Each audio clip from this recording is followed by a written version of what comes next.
All right, I'm going to show you how to draw the fluid mosaic model of cell membrane structure. We're going to start here by putting in our phospholipids. I like to start by drawing the phosphate heads, and we're going to leave a little bit of room in between a few of them here because we're going to have some proteins stuck in there right with them. So here I'm making my second layer. I'm just going to add all of my tails later on.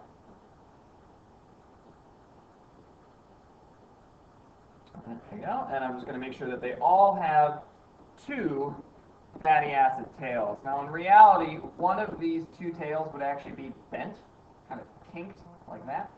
But we're not going to worry about that in this diagram. This is a simplified model. 1, 2, 1, 2, 1, 2. Okay, great.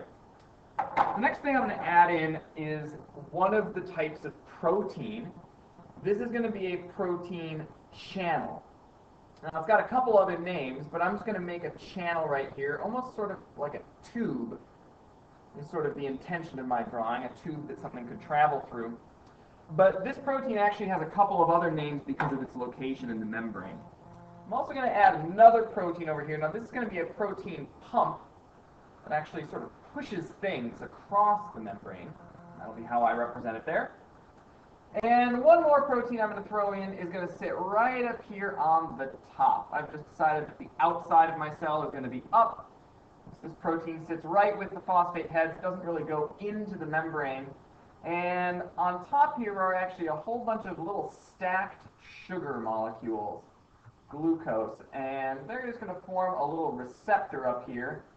You might also know this as an antigen. This is actually what gives you your blood type. The little object up there would be an A or a B, depending upon your blood type.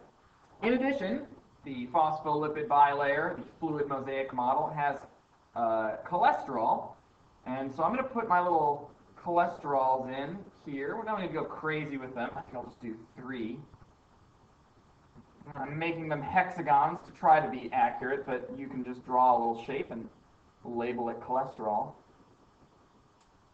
And there you have it. The trick with this drawing is not so much creating the fluid mosaic model, but labeling all of the things that you need to label. So I'm going to go through these one at a time. You should label the phospholipid bilayer as this entire structure. You can label a single phospholipid over here. The hydrophilic phosphate heads you could label right here. Hydrophobic fatty acid tails could again be labeled right there.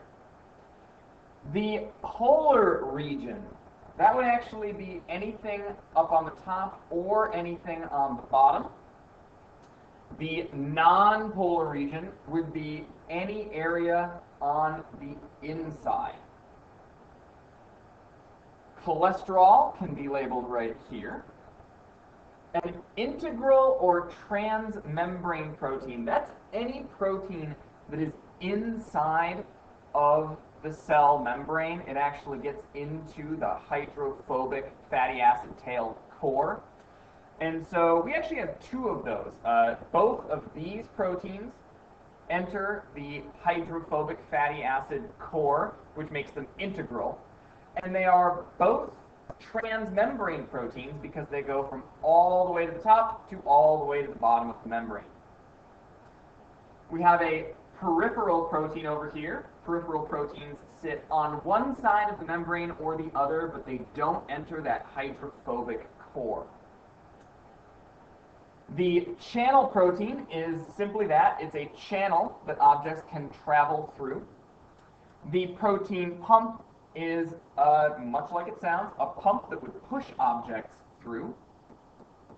We have our glycoprotein, or our sugar and protein receptor, up here. Again, that's what gives you your blood type, among other things.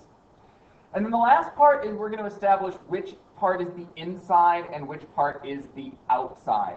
And based on my drawing here, the receptors usually stick up out of a cell. So I'm going to say that up here is the aqueous solution. And down here would be the cytoplasm.